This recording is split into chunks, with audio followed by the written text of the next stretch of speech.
ಭಾರತದ ಪ್ರಸಿದ್ಧ ಜ್ಯೋತಿಷ್ಯರು ಪಂಡಿತ್ ಶ್ರೀ ರುದ್ರೇಶ್ವರ್ ಭಟ್ ಪ್ರೀತಿ, ಪ್ರೇಮ, ವಿಚಾರ, ಹೆಣ್ಣು ಅಥವಾ ಗಂಡು ಸಂಭೋಗ ವಶೀಕರಣ, ಸ್ತ್ರೀ ಪುರುಷ ವಶೀಕರಣ, ಇನ್ನು ನಿಮ್ಮ ಯಾವುದೇ ಕಠಿಣ ಸಮಸ್ಯೆಗಳಿಗೆ ಕೆಲವೇ ನಿಮಿಷಗಳಲ್ಲಿ ಶಾಶ್ವತ ಪರಿಹಾರ ಶತಸಿದ್ಧ. ಪರಿಹಾರದಲ್ಲಿ ಓಪನ್ ಚಾಲೆಂಜ್. ಹಿಂದೆ ಸಂಪರ್ಕಿಸಿ 7676112560. ನೀವು ಕಣ್ಣು ಮುಚ್ಚಿಕೊಂಡು ನನ್ನ ಬೆತ್ತಲೆ ದೇಹ ನಿಮ್ಮ ಮೇಲಿದ್ದು ನಿಮ್ಮ ತುಣ್ಣೆ ನನ್ನ ತುಲ್ಲಿನೊಳಗಿದೆ ಎಂದು ಭಾವಿಸುತ್ತಾ ಈ ಕಥೆನ ಕೇಳಿ. ಹಾಗೆ ಮಾಡಿದರೆ ಅದು ನಿಮಗೆ ತುಂಬ ಮಜಾ ಕೊಡುತ್ತೆ. ಬೇಕಿದ್ದರೆ ಟ್ರೈ ಮಾಡಿ ನೋಡಿ. ಈಗ ಕತೆಗೆ ಬರೋಣ. ನಮಸ್ಕಾರ ಸ್ನೇಹಿತರೆ, ಇಂದು ಒಂದು ತಂಪಾದ ಕಾಮಕತೆಯನ್ನು ನಿಮ್ಮೊಂದಿಗೆ ಹಂಚಿಕೊಳ್ಳಲು ಬಂದಿದ್ದೇನೆ. ಈ ಕತೆ ನಿಮಗೆ ಖಂಡಿತ ಇಷ್ಟವಾಗುತ್ತದೆ. ನನ್ನ ಹೆಸರು ರೇವತಿ. ವಯಸ್ಸು 26. ಮಧ್ಯಮ ವರ್ಗದ ಕುಟುಂಬದ ಹುಡುಗಿ. ನನ್ನ ಹುಟ್ಟೂರು ಮೈಸೂರು. ನಾನು ಇಲ್ಲಿ ಸೀರೆ ಅಂಗಡಿಯಲ್ಲಿ ಕೆಲಸ ಮಾಡುತ್ತಿದ್ದೇನೆ. ಮೈಸೂರಿನ ಮಹಿಳೆಯರೆಲ್ಲರೂ ಬಿಳಿ ಬಣ್ಣದ ಮತ್ತು ಗಡ್ಡಧಾರಿ ಪುರುಷರಿಗೆ ಬೇಗನೆ ಆಕರ್ಷಕರಾಗುತ್ತಾರೆ. ನಾನು ಕೂಡ ಇದರಿಂದ ಹೊರತಾಗಿಲ್ಲ. ಅವರು ನೋಡಲು ಚೆನ್ನಾಗಿರುತ್ತಾರೆ. ಅಂತಹ ಪುರುಷರನ್ನು ನೋಡಿದಾಗ ತುಲ್ಲಿನ ದಳಗಳು ತನ್ನಿಂದ ತಾನೇ ಹಿಗ್ಗುತ್ತವೆ. ಇತರ ಮಹಿಳೆಯರಂತೆ ನಾನು ನನ್ನ ಪ್ರೇಮಿಯ ಜೊತೆ ಕಾಲ ಕಳೆಯಲು ಮತ್ತು ಮಧುರವಾದ ಕ್ಷಣಗಳನ್ನು ಆನಂದಿಸಲು ಬಯಸುತ್ತೇನೆ. ಆದರೆ ನನ್ನ ಕುಟುಂಬದ ಪರಿಸ್ಥಿತಿ ನನ್ನ ಕೈಗಳನ್ನು ಕಟ್ಟಿಹಾಕಿದೆ. ಯಾರಿಗೂ ತೊಂದರೆ ಕೊಡದೆ ಕೆಲಸವೇ ಮನೆ, ಮನೆಯೇ ಕೆಲಸ ಎಂಬಂತೆ ಜೀವನ ಸಾಗಿಸುತ್ತಿದ್ದೆ. ನನ್ನ ವಯಸ್ಸಿನ ಹುಡುಗಿಯರೆಲ್ಲ ಮದುವೆ ಆಗುತ್ತಿದ್ದರು. ಆದರೆ ನಾನು ಆಗುವುದು ಸ್ವಲ್ಪ ತಡವಾಯಿತು. ಮನಸ್ಸು ತಾಳ್ಮೆಯಿಂದ ಮದುವೆಯಾಗು ಎಂದು ಹೇಳಿದರೆ ಜಾಸ್ತಿಯಾಗುವ ತುಲ್ಲಿನ ತುರಿಕೆ ಬೇಗ ಮದುವೆಯಾಗು ಎಂದು ಹಠ ಮಾಡುತ್ತದೆ. ನನ್ನ ವಯಸ್ಸಿನ ಹುಡುಗಿಯರು ಮದುವೆ ಆಗದಿದ್ದರೆ ಕಾಮ ಸಹಿಸಲಾಗದೆ ತುಂಬ ಕಷ್ಟಪಡುತ್ತಾರೆ. ಪುರುಷರ ತುಣ್ಣೆಗಳ ಏಟಿನ ರುಚಿಯಿಲ್ಲದೆ ನಾವು ದಿನವೂ ನರಳುತ್ತೇವೆ. ಕೆಲವೊಮ್ಮೆ ನಾನು ರಾತ್ರಿಯಲ್ಲಿ ನನ್ನ ಫೋನ್ನಲ್ಲಿ ಬಿಟ್ಟಿ ಚಲನಚಿತ್ರಗಳು ಮತ್ತು ಕಾಮಕತೆಗಳನ್ನು ಓದುತ್ತೇನೆ. ಆ ಸಮಯದಲ್ಲಿ ನನ್ನ ತುಲ್ಲು ಒದ್ದೆಯಾಗಿ ಒಂದು ತರಹದ ಲೋಳೆಯನ್ನು ಹೊರಹಾಕಲು ಪ್ರಾರಂಭಿಸುತ್ತದೆ. ಆಗ ನಾನು ನನ್ನ ಮಧ್ಯದ ಬೆರಳನ್ನು ಮೆಲ್ಲಗೆ ತೂತಿಗೆ ಸಿಕ್ಕಿಸಿ ಆಳವಾಗಿ ದೂಡುತ್ತಾ ಹಸ್ತಮೈಥುನ ಮಾಡಿಕೊಳ್ಳುತ್ತೇನೆ. ನಾನು ಅಂತಿಮ ಹಂತ ತಲುಪುವಾಗ ರಸಾತುಲ್ಲಿನಿಂದ ಪ್ರವಾಹದಂತೆ ಸುರಿಯುತ್ತದೆ. ಅಷ್ಟು ಖುಷಿಯಲ್ಲಿ ತೇಲಾಡುತ್ತೇನೆ. ಒಂದು ದಿನ ನಾನು ಅಂಗಡಿಯಲ್ಲಿ ಎಂದಿನಂತೆ ಕೆಲಸ ಮಾಡುತ್ತಿದ್ದೆ. ಗ್ರಾಹಕರೊಬ್ಬರು ಹೊಸ ಮಾದರಿಯ ಸೀರೆಯನ್ನು ಕೇಳಿದರು. ಅದನ್ನು ತರಲು ನಾನು 2ನೇ ಮಹಡಿಯ ಸ್ಟೋರ್ ರೂಮ್ಗೆ ಹೋದೆ. ಅಲ್ಲೊಂದು ದೊಡ್ಡ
ಹೊರಬರುವವರೆಗೆ ಚೀಪಿ ಚೀಪಿ ಎಂಜಲು ನುಂಗುತ್ತಿದ್ದಳು.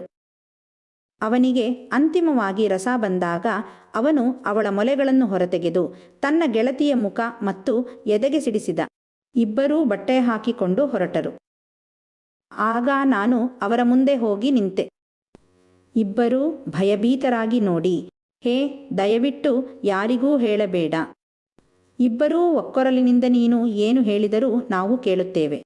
ದಯವಿಟ್ಟು ಯಾರಿಗೂ ಹೇಳಬೇಡ ಅಂದರು. ಆ ದಿನದಿಂದ ನನ್ನ ಎಲ್ಲ ಕೆಲಸವನ್ನು ಅವರಿಗೆ ಕೊಟ್ಟು ನಾನು ರೆಸ್ಟ್ ಮಾಡುತ್ತಿದ್ದೆ. ಖುಷಿಯಿಂದ ಕೆಲಸಕ್ಕೆ ಹೋಗುತ್ತಿದ್ದೆ. ದಿನಗಳು ಕಳೆದಂತೆ ಇಬ್ಬರೂ ನನ್ನ ಗುಲಾಮರಾದರು. ಆಗ ಹೊಸದಾಗಿ ಅಂಗಡಿಯ ಕೆಲಸಕ್ಕೆ ಹುಡುಗನೊಬ್ಬ ಬಂದ. ಅವನ ಹೆಸರು ಕುಮಾರ್. ವಯಸ್ಸು 20. ಆ ಹುಡುಗ ಒಳ್ಳೆ ಹೀರೋ ಥರ ಇದ್ದ. ಅವನು ನನ್ನನ್ನು ಸಹೋದರಿ ಎಂದು ಕರೆದ. ನಾನು ಕೂಡ ಹಾಗೆಯೇ ಕರೆಯುತ್ತಿದ್ದೆ. ಒಂದು ದಿನ ಅವನು ಏಣಿಯ ಮೇಲೆ ನಿಂತು ವಸ್ತುಗಳನ್ನು ಸಾಗಿಸುತ್ತಿದ್ದನು. ನಾನು ಏಣಿಯನ್ನು ಅಲುಗದಂತೆ ಹಿಡಿದು ನಿಂತಿದ್ದೆ.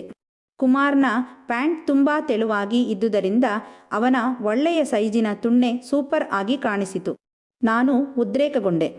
ನನ್ನ ತುಲ್ಲಿನ ನರಗಳು ಉರಿಯುತ್ತಿರುವಂತೆ ಭಾಸವಾಯಿತು. ನಾನು ಈ ಸಣ್ಣ ತಮ್ಮನನ್ನು ನನ್ನ ಒಳಿತಿಗಾಗಿ ಬಳಸಿಕೊಳ್ಳಲು ನಿರ್ಧರಿಸಿದೆ. ಅದಕ್ಕಾಗಿ ಎಲ್ಲ ಪ್ರಯತ್ನಗಳನ್ನು ಮಾಡತೊಡಗಿದೆ. ನಾನು ಅವನ ಮುಂದೆ ಬಾಗಿ ನನ್ನ ಎದೆಯನ್ನು ತೋರಿಸಿ ತುಲ್ಲನ್ನು ಉಜ್ಜಿಕೊಂಡು ತಿರುಗುತ್ತಿದ್ದೆ. ಅವನು ನನ್ನ ಅಂಗಾಂಗಗಳನ್ನು ಹುಚ್ಚನಂತೆ ನೋಡುತ್ತಿದ್ದನು. ನನ್ನ ಮೊಲೆಗಳು ಅವನಿಗೆ ಹಾಲುಣಿಸಬೇಕಿತ್ತು. ಹೀಗಿರುವಾಗ ಒಂದು ದಿನ ಅವಕಾಶ ಸಿಕ್ಕಿತು. ಆ ದಿನ ಅಂಗಡಿ ಮಾಲೀಕರು ಅಂಗಡಿಗೆ ಬಂದಿರಲಿಲ್ಲ. ನಾವೆಲ್ಲರೂ ತುಂಬ ಉತ್ಸುಕರಾಗಿ ಕೆಲಸ ಮಾಡುತ್ತಿದ್ದೆವು. ಹೊರಗೆ ಕತ್ತಲು ಆವರಿಸಿತು ಮತ್ತು ಜೋರಾಗಿ ಮಳೆ ಪ್ರಾರಂಭವಾಯಿತು. ಗುಡುಗು ಮಿಂಚಿನಿಂದಾಗಿ ಕರೆಂಟ್ ಹೋಯಿತು. ಅಂಗಡಿ ಕತ್ತಲೆಯಾಗಿತ್ತು. ಕುಮಾರನಿಂದ ದೆಂಗಿಸಿಕೊಳ್ಳಲು ಇದೇ ಸರಿಯಾದ ಸಮಯ ಅಂದುಕೊಂಡೆ. ಅವನನ್ನು ಕೆಲಸದ ನಿಮಿತ್ತವಾಗಿ 2ನೇ ಮಳಿಗೆಗೆ ಕರೆದೊಯ್ದೆ. ಕೆಳಗೆ ನನ್ನ ಸ್ನೇಹಿತೆ ಮತ್ತು ಅವಳ ಗೆಳೆಯನನ್ನು ಕಾವಲು ಕಾಯುವಂತೆ ಹೇಳಿದೆ. ಕುಮಾರನನ್ನು ಕೆಲಸವಿದೆ ಬಾರೋ ಎಂದು ಮೇಲಕ್ಕೆ ಕರೆದುಕೊಂಡು ಹೋದೆ. ಕತ್ತಲ ಕೋಣೆಯಲ್ಲಿ ನಾವಿಬ್ಬರೇ ಇದ್ದೆವು. ನಾನು ಕೋಣೆಯ ಬಾಗಿಲನ್ನು ಲಾಕ್ ಮಾಡಿದೆ. ಅವನು ಏಣಿಯನ್ನು ಹತ್ತಿ ಬಟ್ಟೆ ಕೆಳಗಿಡುತ್ತಿದ್ದನು. ನಾನು ಏಣಿಯನ್ನು ತಳ್ಳಿದೆ. ಕುಮಾರ್ ಎಡವಿ ನನ್ನ ಮೇಲೆ ಬಿದ್ದ. ನಾವಿಬ್ಬರೂ ಒಂದು ದೊಡ್ಡ ಬಟ್ಟೆಯ ಮೂಟೆಯ ಮೇಲೆ ಬಿದ್ದೆವು. ಅದು ಮೊದಲ ರಾತ್ರಿಯಲ್ಲಿರುವ ಮಂಚದಂತೆ ಮೆತ್ತಗಿತ್ತು. ನಾವು ಕೇಯಿಸಿಕೊಳ್ಳಲು ಜಾಗ ಅದ್ಭುತವಾಗಿತ್ತು. ನಾನು ಕುಮಾರನನ್ನು ಹಿಡಿದು ಅವನ ತುಟಿಗಳಿಗೆ ಮುತ್ತಿಟ್ಟು ತುಣ್ಣೆಯನ್ನು ಉಜ್ಜಿದೆ. ಅಕ್ಕ, ಏನ್ಮಾಡ್ತಾ ಇದ್ದೀರಾ? ಇದು ತಪ್ಪು ಅಂದ. ನೀನೀಗ ನನ್ನ ಅನುಭವಿಸಿದರೆ ಸರಿ, ಇಲ್ಲ ಅಂದರೆ ನನ್ನ ಬಲಾತ್ಕಾರ ಮಾಡಿದ ಅಂತ ಊರಿಗೆ ಡಂಗೂರ ಸಾರ್ತೀನಿ ಎಂದು ಬೆದರಿಸಿದೆ. ಅಯ್ಯೋ ದಮ್ಮಯ್ಯ ಅಕ್ಕ, ದಯವಿಟ್ಟು ಹಾಗೆ ಮಾಡಬೇಡ. ನೀನು ಹೇಗೆ ಹೇಳ್ತೀಯೋ ಹಾಗೆ ಕೇಳ್ತೀನಿ ಅಂದ. 2 ನಿಮಿಷದಲ್ಲಿ ನಾವಿಬ್ಬರೂ ಮೈ ಮೇಲೆ ಒಂಚೂರು ಬಟ್ಟೆ ಇಲ್ಲದಂತೆ ಬೆತ್ತಲೆಯಾದೆವು. ಮೊದಮೊದಲು ನಾನು ಕುಮಾರನನ್ನು ಮಗುವನ್ನು ಮೊಲೆಗಳಿಗೆ ಒತ್ತಿಕೊಳ್ಳುವಂತೆ ಒತ್ತಿಕೊಂಡೆ. ಅವನಿಗೆ ಸ್ವಲ್ಪ ನಾಚಿಕೆಯಾದರೂ ನನ್ನ ಸ್ಪರ್ಶ ಸುಖ ಅನುಭವಿಸುತ್ತಾ ಖುಷಿಯಲ್ಲಿ ತೇಲಾಡತೊಡಗಿದ. ನನ್ನನ್ನು ಬಿಗಿಯಾಗಿ ಹಿಡಿದುಕೊಂಡು ಒಳ್ಳೆಯ ಮುತ್ತು ಕೊಡುತ್ತಿದ್ದ. ನಾವಿಬ್ಬರೂ ಪೆಪ್ಸಿ ಕುಡಿದೆವು. ಹೊರಗೆ ಗುಡುಗು ಮಿಂಚು. ಕತ್ತಲ ಕೋಣೆಯಲ್ಲಿ ನಾವಿಬ್ಬರೂ ಇಂದ್ರಿಯ ಸುಖದ ಹುಡುಕಾಟದಲ್ಲಿ ಮುಳುಗಿದೆವು. ನಾನು ನನ್ನ ನಾಲಿಗೆಯನ್ನು ಅವನ ತುಣ್ಣೆಗೆ ತಾಗಿಸಿ ಬೀಜದವರೆಗೂ ನೆಕ್ಕಿದೆ. ಕೊನೆಗೆ ಅವನು ನನ್ನ ಕಾಲುಗಳನ್ನು ಅಗಲಿಸಿ ನನ್ನ ತುಲ್ಲನ್ನು ನೆಕ್ಕಲು ಶುರು ಮಾಡಿದನು. ಆಗ ನನಗೆ ಅರಿವಿಲ್ಲದಂತೆ ಕಣ್ಣು ಮುಚ್ಚಿ ಅವನ ತಲೆಯನ್ನು ತುಲ್ಲಿಗೆ ಚೆನ್ನಾಗಿ ಒತ್ತಿಕೊಂಡೆ. ತುಲ್ಲಿನ ಗಂಜಿನೀರು ಉಕ್ಕಿ ಕುಮಾರನ ಮುಖಕ್ಕೆ ಸಿಡಿಯಿತು. ಮೇಲೆದ್ದ ಅವನು ನನ್ನ ಕಾಲುಗಳನ್ನು ಅಗಲಿಸಿ ಅವುಗಳನ್ನು ಹಿಡಿದುಕೊಂಡು ನನ್ನ ತುಲ್ಲಿಗೆ ತುಣ್ಣೆಯನ್ನು ಉಜ್ಜಿದನು. ಆಹ ಅಮ್ಮ, ಈ ನಿನ್ನ ಅಕ್ಕನಿಗೆ ಇನ್ನೂ ಸುಖ ಕೊಡು ಕುಮಾರ. ನಿನ್ನ ತುಣ್ಣೇನ ತುಲ್ಲೊಳಗೆ ಹಾಕೋ ಬೇಗ ಅಂದೆ. ಆಗ ಅವನು ತನ್ನ ದೊಡ್ಡ ತುಣ್ಣೆ ಎತ್ತಿ ನನ್ನ ರಂಧ್ರದಲ್ಲಿ ಆಳವಾಗಿ ಬಿಟ್ಟನು. ನಾನು ಸ್ವರ್ಗದಲ್ಲಿ ತೇಲುತ್ತಿರುವಂತೆ ಭಾಸವಾಯಿತು. ಅವನು ನನ್ನ ಕೂದಲು ಕಿತ್ತು ಬರುವಂತೆ ಹಿಡಿದುಕೊಂಡು ದೆಂಗಲಾರಂಭಿಸಿದ.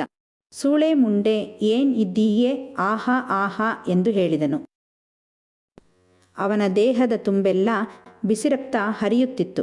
ಅವನು ನನ್ನ ತಿರುಗಿ ಮಲಗಿಸಿ ನನ್ನ ತಿಕ್ಕದಲ್ಲಿ ತುಣ್ಣೆ ದೂರಿಸಿದನು. ನಮ್ಮಿಬ್ಬರ ಸಾಮಾನುಗಳು ಒದ್ದೆಯಾಗಿದ್ದರಿಂದ ಒಳಗೆ ಹೋಗಿ ಬರಲು ಸುಲಭವಾಯಿತು. ಹೇ ಸೂಪರ್ ಕಣೋ, ಹಾಗೆ ಮಾಡು. ಏನಾದ್ರೂ ತುಣ್ಣೆ ಮಾತ್ರ ಹೊರಗೆ ತೆಗೀಬೇಡ ಅಂದೆ. ಅದಕ್ಕವನು ನಿನ್ನ ಬಿಡೋ ಮಾತೇ ಇಲ್ಲ ಸೂಳೆರೆಂಡೆ ಎನ್ನುತ್ತಾ ಜೋರಾಗಿ ಕೇಯ್ತಿದ್ದ. ನಾನು ಆಹಾ ಆ ಅಮ್ಮ ಎಂದು ಕಿರುಚತೊಡಗಿದೆ. ಕುಮಾರನನ್ನು ಮಲಗಿಸಿದ ನಾನು ಗೂಟವನ್ನು ನೇರವಾಗಿ ನಿಲ್ಲುವಂತೆ ಮಾಡಿ ಅದಕ್ಕೆ ತುಲ್ಲು ಸಿಕ್ಕಿಸಿ ಮೇಲೆ ಕೂತು ಹೊಡೆಯತೊಡಗಿದೆ. ನಾವಿಬ್ಬರೂ ಜೋರಾಗಿ ಕೂಗಾಡತೊಡಗಿದೆವು. ಆ ಆಹಾ ಎಂದ ಕುಮಾರ್, ರಸ ಬರ್ತಿದೆ, ನಾಯಿ ಮುಂಡೆ ಏನ್ಮಾಡ್ಲಿ ಅಂತ ಕೇಳಿದ. ನಾನು ಒಳಗೆ ಬಿಡು, ನಿನ್ನ ರಸ ಎಷ್ಟು ಬಿಸಿಯಾಗಿದೆ ನೋಡೋಣ ಅಂದೆ. 2 ಸಂತಾನೋತ್ಪತ್ತಿ ಅಂಗಗಳು ಬೇರು ಬಿಟ್ಟಿತ್ತು. ತುಲ್ಲಿನೊಳಗೆ ರಸದ ಮಳೆ ಸುರಿಸಿದ ಕುಮಾರ ಪಕ್ಕ ಮಲಗಿದ. ಅದರ ನಂತರ ನಾವು ಬಟ್ಟೆ ಧರಿಸಿ ಕೆಳಗೆ ಹೋದೆವು. ಆ ನಂತರ ನಾವಿಬ್ಬರೂ ಈ ರೀತಿ ಹಲವು ಬಾರಿ ಕದ್ದು ಮೋಜು ಮಾಡಿದ್ದೇವೆ. ಚಿಕ್ಕ ವಯಸ್ಸಿನ ಹುಡುಗನಿಗೆ ತುಲ್ಲು ಕೊಟ್ಟು ನನ್ನ ಕನ್ಯತ್ವವನ್ನು ಕಳೆದುಕೊಂಡೆ. ಆದರೆ ಅದು ನನಗೆ ತುಂಬ ಇಷ್ಟವಾಗುತ್ತಿತ್ತು.